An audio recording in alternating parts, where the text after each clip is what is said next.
Okay. What kind of American are you? Yeah, I'm afraid of America. I'm afraid of the world. I'm afraid I can't help it.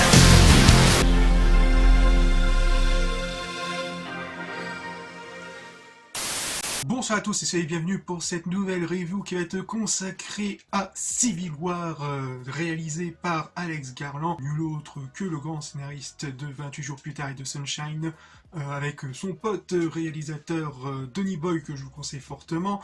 Il avait réalisé aussi le très sympathique Ex Machina, qui m'a plutôt plu. Et est-ce que ce sera pour moi le film de l'année 2024? La réponse tout de suite. Bref, Civil War va nous raconter tout simplement une seconde guerre civile qui se passe dans une autre future alternative et utopique aux États-Unis. On va suivre plus ou moins un road trip de New York jusqu'à Washington DC avec comme personnage des journalistes spécialisés dans le journaliste de terrain, le journaliste de guerre. Donc dans un premier temps, une histoire assez simple, qui est plutôt sympathique, j'ai passé un très très bon moment, notamment au niveau du sound design, où quand ils arrivent à Washington, ça pète vraiment, hein. Ça me rappelle les vieux souvenirs avec, par exemple sur les jeux comme Call of et d'autres jeux de guerre, où vraiment le son, ça y va, hein, surtout avec l'hélicoptère. Je pense avec la grosse mitrailleuse, oh la vache, ce son qui est à la fois orgasmiquement horrifique. Vraiment, il y a le petit côté Rambo en moi qui dit oh putain, ça pète, ça pète, ça pète. Et de l'autre qui est un peu en PLS, le personnage de Kirsten Dunst, où ouais, le son rend un peu aussi terrifiant, vraiment vraiment marquant, tout comme d'autres pas mal de scènes assez marquantes. N'allez pas non plus vous attendre à la sorte de The Purge 2, dans The Purge 2 où il y a vraiment cette sensation un peu popcorn, divertissement, où tout le monde se fourre sur la gueule, etc. Là, c'est un peu plus différent, on sent un peu le côté réalisme de la chose, où pas mal de fractions, pas mal de villes essaient de s'organiser malgré les pénuries d'eau et de nourriture. Même si parfois il y en a qui font quelques petites dérives à droite à gauche, notamment le personnage avec ses lunettes rouges. Franchement, cette scène, pour moi, c'est la scène la plus marquante du film.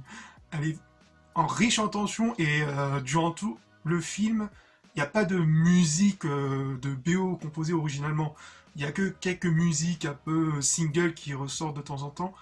Et le film, franchement, réussit très bien à s'en sortir sans vraiment de composition originale et à installer une ambiance assez obscure, un peu vraiment oppressant et où vraiment tout danger, enfin, où peu importe dans le lieu où est-ce qu'ils vont être, le danger sera imminent.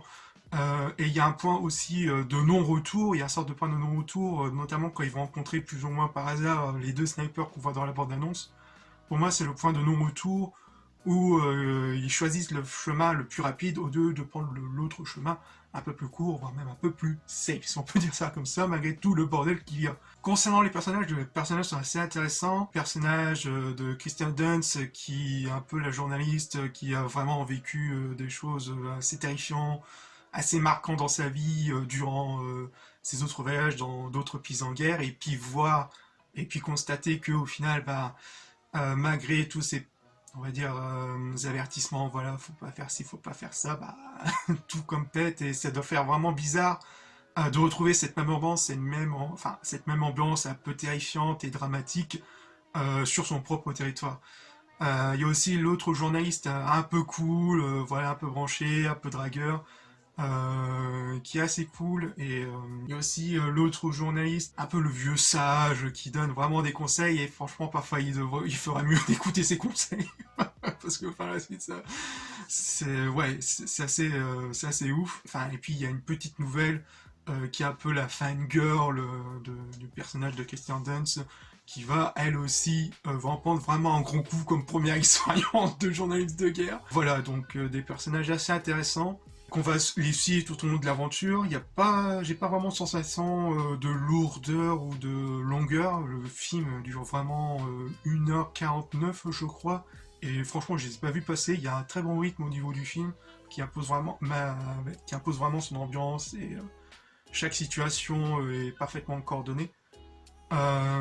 J'irais pour moi le seul bémol, c'est un peu le manque de contexte pour vraiment que ça pète dans tous les sens. Il y a quelques petits échos à droite à gauche. Par exemple, rien que le discours du président au début du film qui dit voilà, avec le troisième mandat, avec mon troisième mandat, là il va se comporter mieux, etc. Donc bon, déjà avoir un troisième mandat c'est un peu chaud. Je pense que même aux States, pour en avoir un, je crois, tout comme en France, de souvenir, faut avoir l'accord du Sénat, etc. Faire mention honorable. Donc qui laisse un peu supposer que ce troisième mandat n'est pas très n'est pas très convaincant pour les autres États, notamment le Texas et la Californie, qui sont vraiment deux États un peu quasiment opposés. Il y a le Texas où c'est vraiment le côté conservateur, patriote, droitard, enfin, vous voyez tout le bazar. Et tout comme et la Californie qui est vraiment le côté vraiment gauche. Voilà, vous voyez le genre de délire où est-ce qu'ils sont. Et les voir les deux se révolter face à ça, je pense que pour moi, le manque de contexte, ça vient de là. Enfin, il en faut bien plus qu'un troisième mandat pour déclencher tout ce bordel.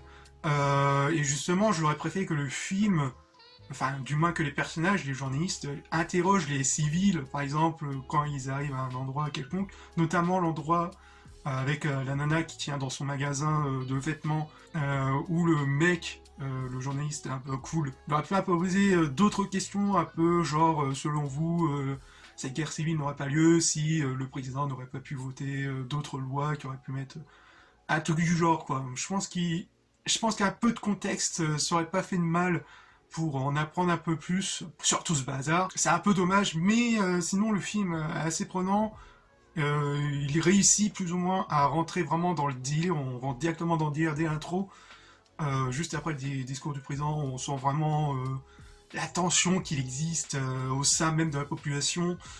Le film est vraiment assez prenant là-dessus, et c'est vrai que s'il aurait pu rajouter un peu plus de contexte sur ce qui s'est passé, enfin sur ce qui s'est passé avant que tout ça pète, avec l'interrogation de plusieurs personnes, ça aurait été un peu plus clair, on peut dire ça comme ça, sur les raisons pour lesquelles il y a cette guerre civile. Mais sinon, oui, dans la globalité, j'ai bien kiffé. Pour l'instant, je dirais que directement, je dirais pas non plus que ce soit le film de l'année. Enfin, je dirais plutôt, comment dire ça comment dire ça je dirais plutôt que, pour le moment, pour moi, c'est le film que j'attendais plus, et franchement, pour moi, il réussit très bien à remplir toutes les cases, même si, malgré le petit manque de contexte, que pour moi, il aurait pu mieux exploiter. Mais sinon, dans son ensemble, le film est vraiment assez prenant, assez impactant et assez marquant, notamment ces plusieurs scènes. Franchement, pour moi, pour l'instant, ça reste pour moi le film de 2024. Il reste encore pas mal de petits films, mais vu le catalogue, ça sera un peu compliqué de le surpasser. Pour moi, c'est un bon film que je vous conseille fortement le visionnage. Donc voilà, je vous laisse et on se retrouve pour de futures vidéos. Peace.